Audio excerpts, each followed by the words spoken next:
لیکن اقبال کی جو فلسفہ خودی کو جنہوں نے آگے بڑھایا ہے فلسفیانہ انداز میں، اور حکمت اقبال کے اوپر جنہوں نے واقعی علمی تحقیقی نظریاتی کام کیا ہے، doctor Rafiuddin, ideology of future, Quran and modern knowledge, manifesto of Islam, حکمت اقبال، بہت سی تصانیف. پاکستان میں اقبال اکیڈمی آپ نے نام سنا ہوگا، اس کی بنیاد رکھنے والے جو ہے ڈاکٹر رفیع الدین تھے. 1942 کے اندر جو یہ آئیڈیالوجی آف فیوچر جو ہے وہ کتاب لکھی، جس نے اس دور کی جو ہے بلکہ آج کے دور تک جو ہے اس پائے کی کتاب اقبال کی فکر کے اوپر آ نہیں سکی.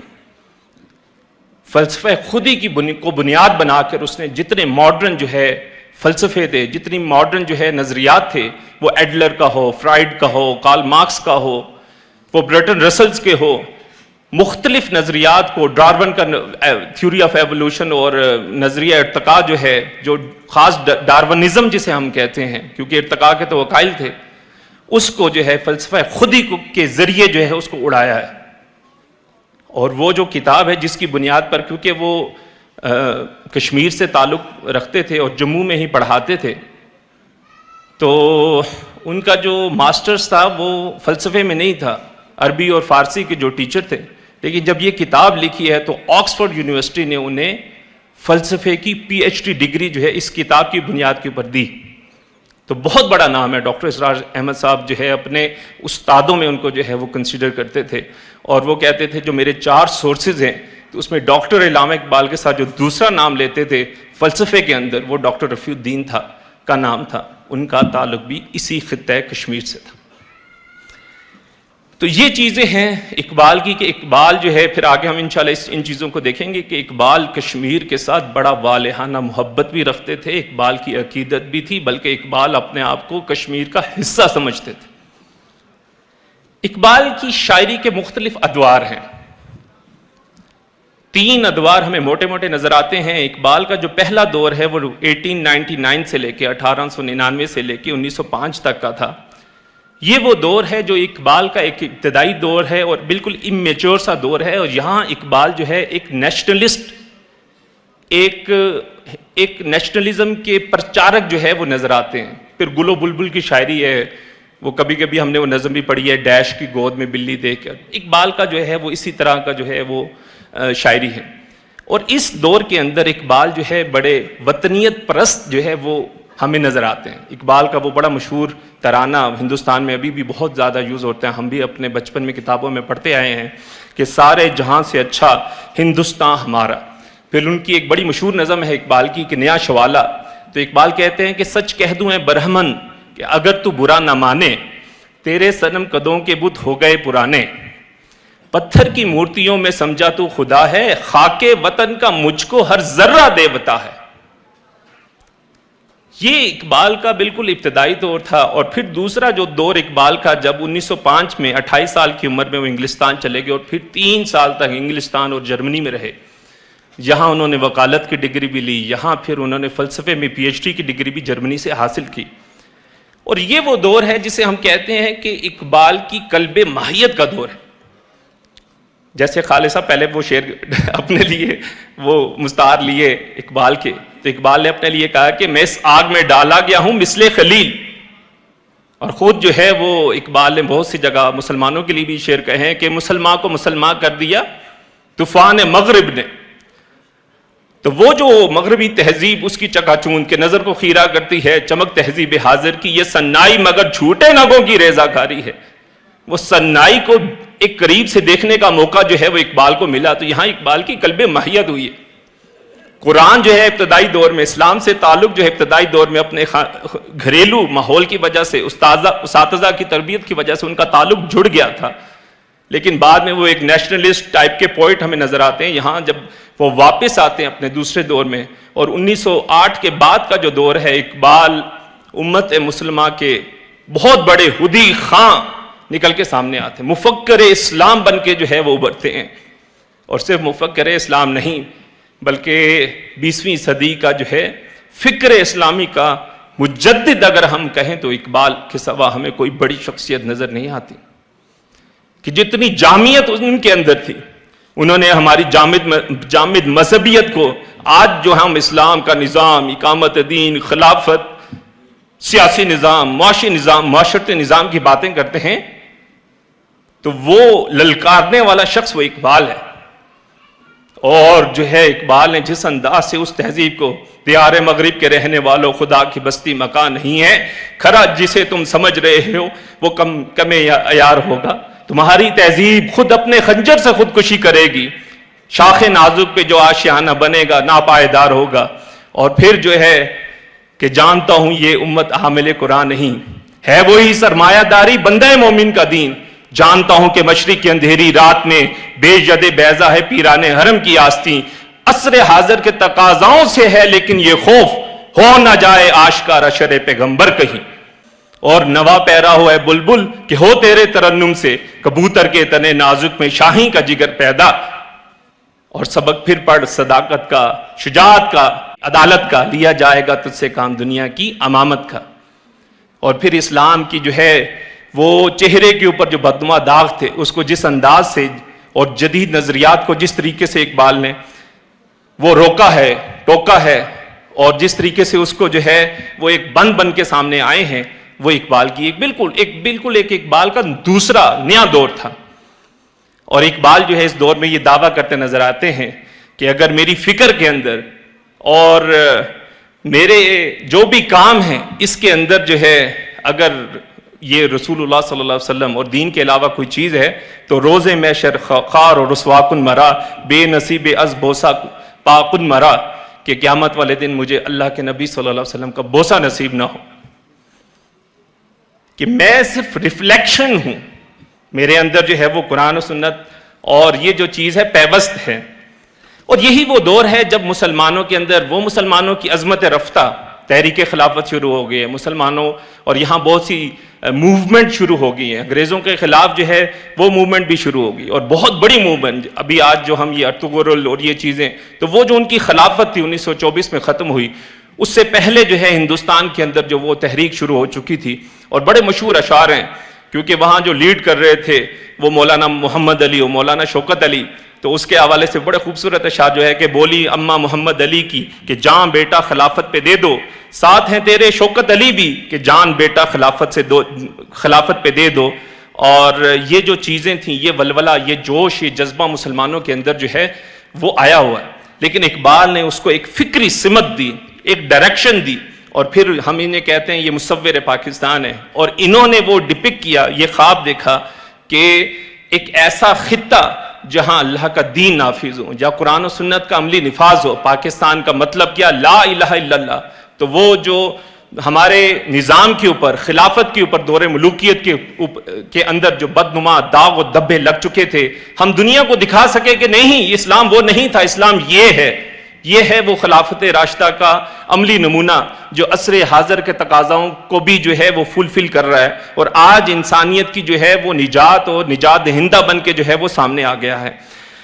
اچھا، دوسری طرف جو چیلنجز تھے، اور ان چیلنجز کا تعلق جو ہے وہ آج کے دور سے بھی جو ہے وہ جڑ جاتا ہے، کہ وہ جو نیشنلسٹ موومنٹ چل رہی تھیں، جس میں آپ کو پتا ہے کہ گاندھی اور پھر نہرو اور پھر ایک دور کے اندر مولانا ابوالکلام آزاد بھی جو ہے ان کے ساتھ جا کے شامل ہو گئے۔ اقبال کا تعلق تو اس احیائی فکر سے تھا، ابوالکلام کا تعلق تو اس احیائی فکر سے تھا۔ 1912 کے اندر الحلال والبلاغ اور پھر حکومت اہلیہ کا نعرہ لگانے والے ابوالکلام آزاد 1920 کے اندر مایوس ہو کے جو ہے پھر ایک نیشنلسٹ جدوجہد میں ہے جو شامل ہو گئے۔ اور اقبال جسے پہلے ہے کہ خاک وطن کا ہر ذرہ دیوتا ہے، پھر اقبال کے اندر جو ٹرن آیا وطنیت کے خلاف، وہ وطنیت سے اوپر اٹھ گئے، وہ ایک ہماگیر آفاقی نظریے کے حامل بن گئے۔ اور اقبال کی اس دور کی جو نظم ہے کہ اس دور میں میں اور ہے جام اور ہے جم اور، ساقی نے بنا کی روش لطف و ستم اور، تہذیب کے آذر نے ترشوائے صنم اور، مسلم نے بھی تعمیر کیا اپنا حرم اور، ان تازہ خداؤں میں بڑا سب سے وطن ہے، جو پیرہن اس کا ہے وہ مذہب کا کفن ہے، یہ بت کے تراشیدہ تہذیب نبی ہے، غارت گرے کاشانہ دین نبوی ہے، بازو تیرا توحید کی قوت سے قوی ہے، اسلام تیرا دیس ہے تو مصطفی ہے، نظارہ دیرینہ دنیا کو دکھا دے، اے مصطفی خاک میں اس بت کو ملا دے۔ یہ وطنیت تھی جس نے ہمیں ٹکڑے ٹکڑے کر دیا۔ آج اگر ہم بھی جو ہے وہ 57 مسلمان جو ہے ایک امت تھی، اس امت مسلمہ اس جسد خاکی کے 57 ٹکڑے ہو گئے، اور ان ٹکڑوں کے اندر آج ہم مزید منقسم ہو گئے لسانی بنیادوں کے اوپر اور اپنی وطنی بنیادوں کے اوپر. چھوٹی چھوٹی تحریکیں، ہم پنجابی ہیں، ہم پٹھان ہیں، ہم سندھی ہیں، ہم بنگالی ہیں، ہم یہ ہیں، ہم وہ ہیں. اقبال کا نعرہ اس سے بلند تھا. اقبال قرآن کے داعی تھے، نظریہ توحید کے حامل تھے، اور نظریہ توحید کے ماننے والے جو علمبردار ہیں وہ ایک جسد ہیں، ایک امت ہیں، ایک حصہ ہیں. اسی لیے آج اگر ہم کہتے ہیں کشمیر، تو کشمیر ہمارا مسلمان ہونے کی بنیاد پہ ہمارا حصہ ہے، افغانستان ہمارا حصہ ہے، پاکستان ہمارا حصہ ہے. یہ سارے امت مسلمہ کے وہ پوٹینشلز ہیں جن کو ہم نے نیشنلزم کی بنیادوں کے اوپر توڑ پھوڑ دیا.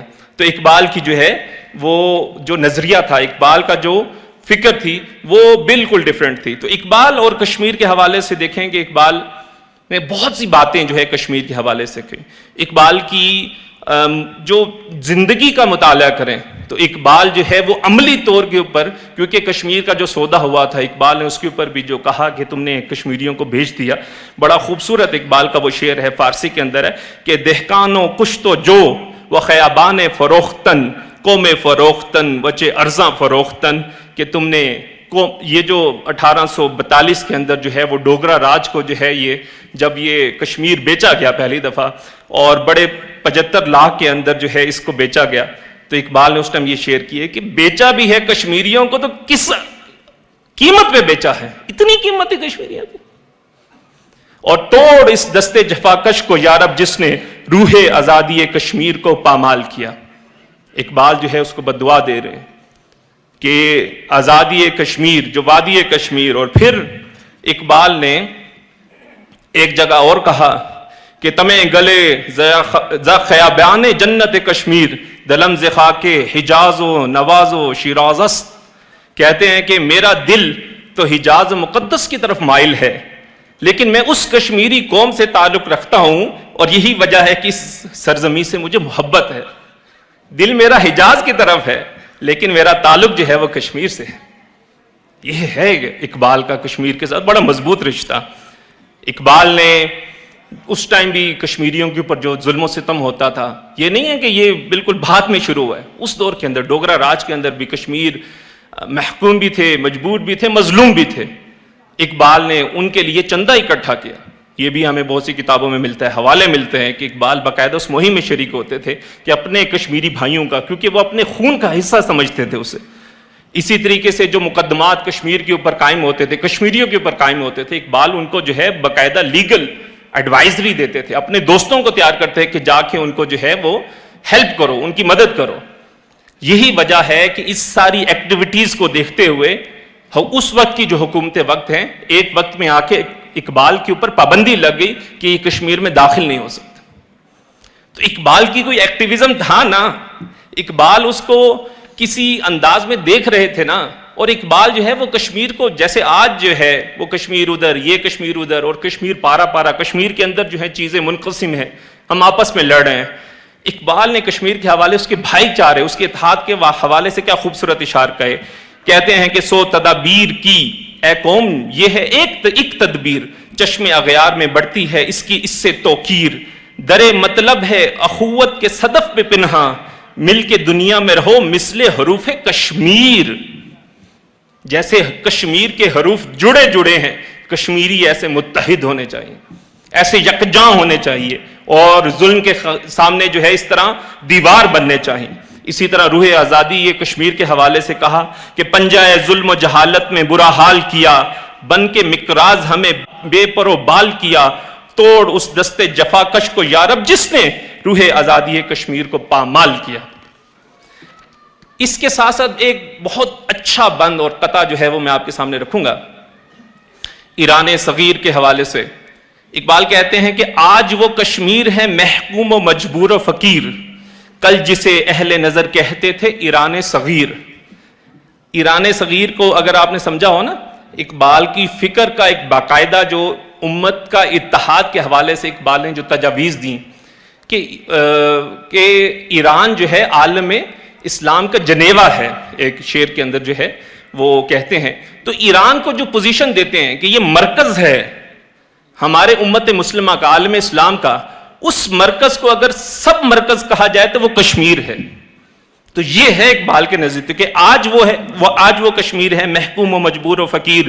کل جسے اہل نظر کہتے تھے ایران صغیر، سینہ افلاک سے اٹھتی ہے آہ سوزناک. مرد حق ہوتا ہے جب مرعوب سلطان و امیر.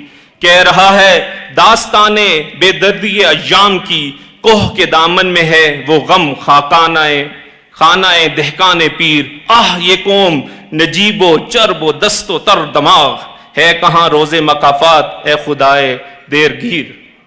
تو یہ ہے اقبال کی وہ جو خواہشات، اقبال کی تمنائیں، اقبال کی محبت، اور بہت سی چیزیں ہیں. وقت کا میں بس مختصر کروں گا کہ اقبال جیسے امت مسلمہ میں ایک ولولہ، ایک جذبہ، ایک امنگ دیکھتے ہیں، تو اپنا وطن ہونے کی نسبت سے کشمیر کو بہت مقام دیتے ہیں، بہت مقام دیتے ہیں. بہت سی کتابیں ہیں، بہت سے حوالہ جات ہیں، اقبال کے احوال ہیں. خود جو ہے جیسے کل مہتاب بھائی نے وہ نام لیا، آتش چنار وہ جو کتاب ہے ان کی، تو اس کے اندر بہت سے حوالہ جات ہیں کہ اقبال کشمیر کے اندر ایکٹیو رہتے تھے. جو مسلم کانفرنس ہے، وہ کشمیری کانفرنس کی بنیاد رکھی اقبال نے، تحریک کی بنیاد رکھی اقبال نے، اور ایکٹیو رہتے تھے. خط و کتابت کشمیری لیڈروں کے ساتھ، کشمیری مجاہدین کے ساتھ، کشمیر کے مقدمے کو لے کے جو ہے وہ جاتے تھے، ان سے بات چیت کرتے تھے. اور اقبال کے خاندان کا، اقبال کے اساتذہ کا، اقبال کے شارحین کا جو تعلق ہے وہ کشمیر سے.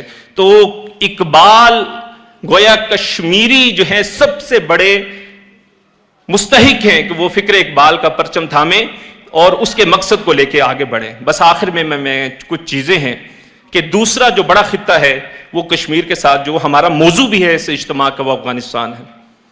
جیسے اقبال کا شعر ہے نا کہ فطرت کے مقاصد کی کرتا ہے نگہبانی، یا بندہ صحرائی یا مرد کوہستانی. تو یہ کوہستان کے جو لوگ ہوتے ہیں نا، بڑے جفا کش ہوتے ہیں، یہ محنتی ہوتے ہیں، یہ آزاد فضاؤں میں جینے والے ہوتے ہیں، یہ بے غرض ہوتے ہیں، یہ وہ تمدن کے جو ہے وہ ابھی اس طریقے سے بیڑیوں میں جکڑے ہوئے نہیں ہوتے.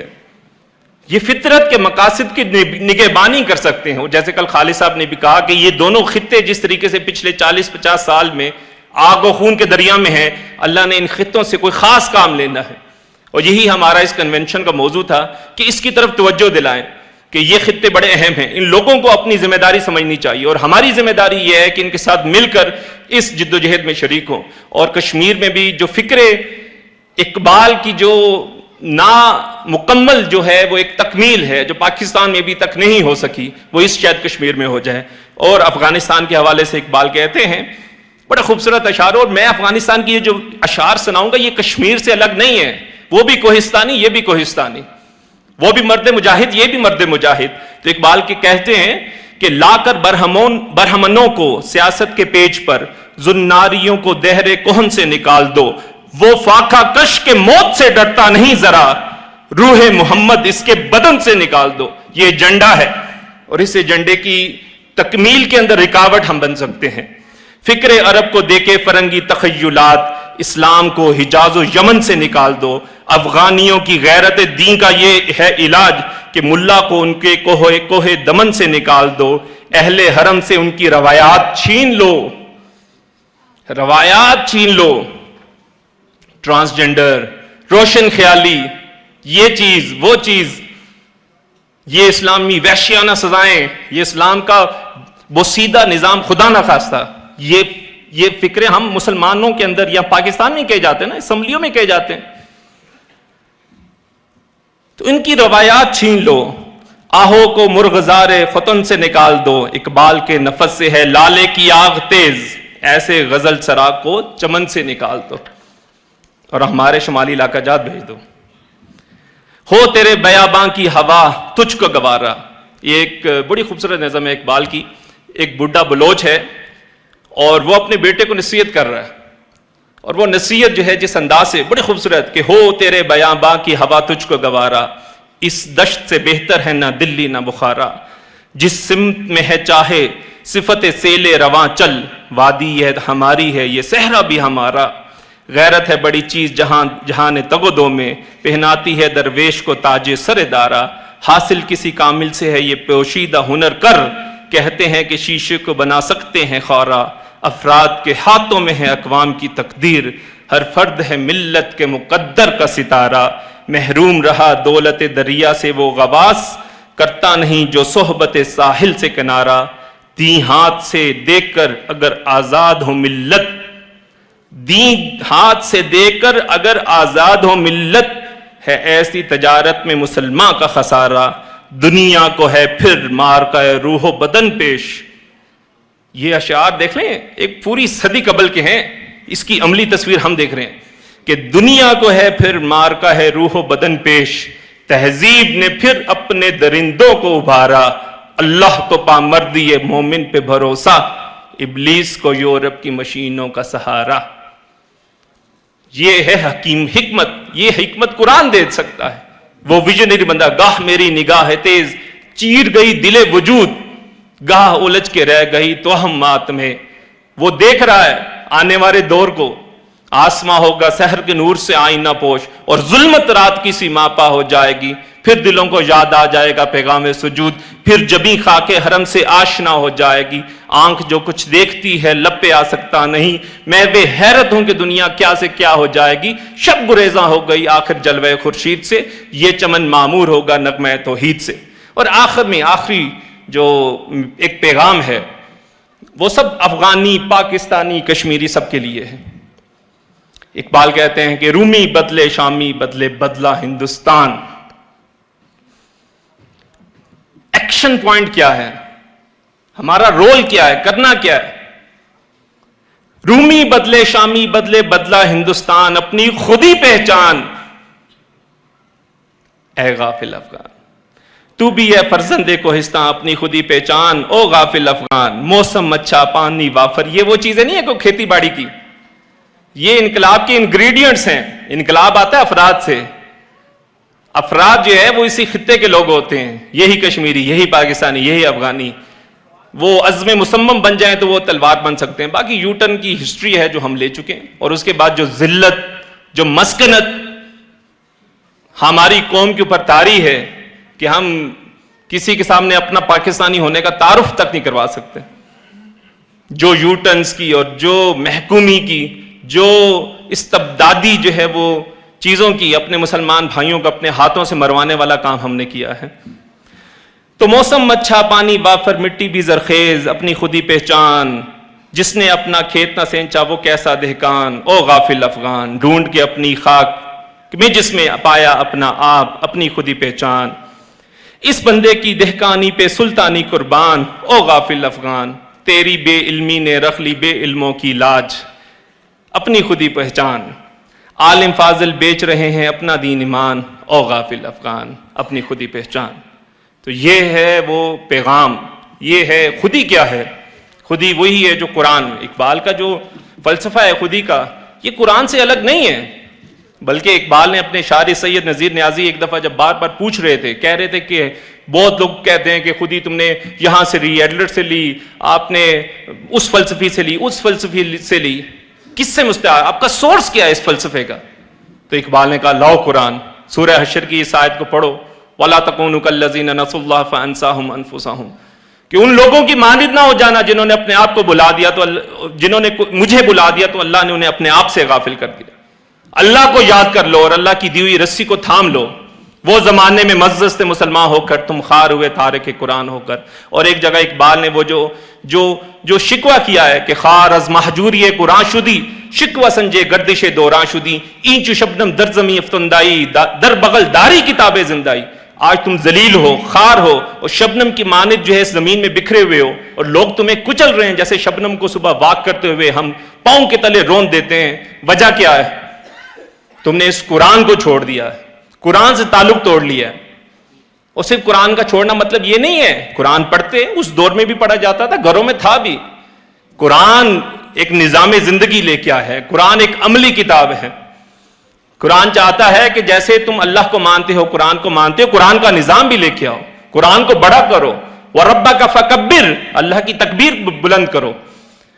یہ مقصد ہے، یہ امت مسلمہ کا امتی ہونے میں ہم سب کے اوپر جو ہے وہ عائد ہوتا ہے۔ وہاں افغانی ہوں، کشمیری ہوں، ایرانی ہوں، تاجکستانی ہوں، سعودی ہوں، افریقی ہوں، ہیں اس امت کے حامل قرآن ہیں، تو تو یہ ذمہ داری ہے اللہ کے نظام کو بڑا کرو، اللہ کے نظام کی کبریائی بڑی کرو. اور یہی کہتے کہتے اقبال اس دنیا سے چلے گئے. تو آج اتنی بڑی شخصیت ہمارے دور سے ہمیں زندہ نہیں کر سکی، ہمیں اپنی خودی کی طرف متوجہ نہیں کر سکی. تو ہماری ادنا سی کوشش ہے، یہ آپ نے یہ ساری چیزیں، یہ شخصیت پرستی نہیں ہے، ہم تو وطنیت پرستی کے قائل ہی نہیں ہیں. صرف یہ توجہ ہے کہ ہم اٹھیں، اقبال سے اپنا تعلق جوڑیں. اقبال آپ کا تعلق قرآن سے جوڑ دے گا، اور قرآن کو جو ہے وہ سینوں میں لے کے یہ دنیا، یہ نظام، یہ جابرانہ نظام اور یہ متشددانہ نظام، یہ زیب و زینت کے جو صنائی والے نظام ہے، یہ سیکولرزم، یہ لبرلزم،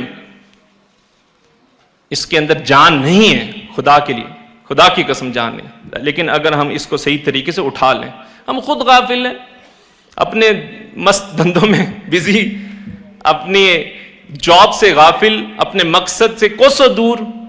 تو یہ چیزیں آج بھی دنیا متلاشی ہے اس نظام کی. اقبال نے جو خواب دیکھا تھا وہ پاکستان کا خواب یہ نہیں تھا کہ یہ سرمایہ داروں کے لیے جو ہے وہ ایک اس کا ایک وہ بن جائے، خزانہ بن جائے، لوٹتے رہیں اور ہم ان کی غلامی کرتے رہیں. اقبال نے اس کے لیے پاکستان نہیں حاصل کیا تھا. ایک مقصد تھا پاکستان کا. پاکستان کا مطلب کیا؟ لا الہ الا اللہ نعرہ نہیں تھا، وہ ایک مقصد تھا. وہ مقصد جا بجا اقبال کی شاعری کے اندر، اقبال کی رائٹنگز کے اندر ملتا ہے. اسی طرح اگر یہ خطہ کشمیر ہے، اس کی جد و جہد، اس کی ایفرٹ، اس کی حفاظت ہم کر رہے ہیں، تو اس کا مقصد ہے. وہ مقصد یہی ہے کہ یہاں یہ خطہ کشمیر، یہ پاکستان، یہ دین کے علم بردار بن جائے، دین کے قائم کرنے والے بن جائے، دین کو سر بلند کرنے والے بن جائے. یہاں دین کا وہ منارہ نور بن جائے جس کو اقبال نے کہا تھا کہ میرے نبی کو ٹھنڈی ہوا آئی ہے، اس خطے سے آئی ہے کہ میر عرب کو آئی ٹھنڈی ہوا جہاں سے، میرا وطن وہی ہے، میرا وطن وہی ہے. جو پیشن گوئیاں کر کے گئے ہیں، اگر ہم غافل رہیں گے کوئی اور اٹھ کھڑا ہوگا، ہمیں ختم کرے گا، وہ اللہ کے پرچم کو سر بلند کر لے گا. لیکن اس خطے سے کوئی ڈیسٹنی ہے، وابستہ ہے. آئیڈیالوجی آف فیوچر اقبال کی آئیڈیالوجی بنے گی، کشمیر اقبال کا کشمیر بنے گا، پاکستان اقبال کا بنے گا. لیکن ہم اس کے سپاہی بنیں گے یا نہیں بنیں گے، یہ سوچنے کی بات ہماری ہے. اللہ تبارک و تعالیٰ میں سے کوئی کمی کوتاہی ہوگی مجھے معاف فرمائے، اور ہمیں اقبال کا سچا سپاہی بنائے، ہمیں اسلام کا سچا سپاہی بنائے. وآخر دعوانا الحمدللہ رب العالمین. جزاکم اللہ خیر و احسن الجزاء.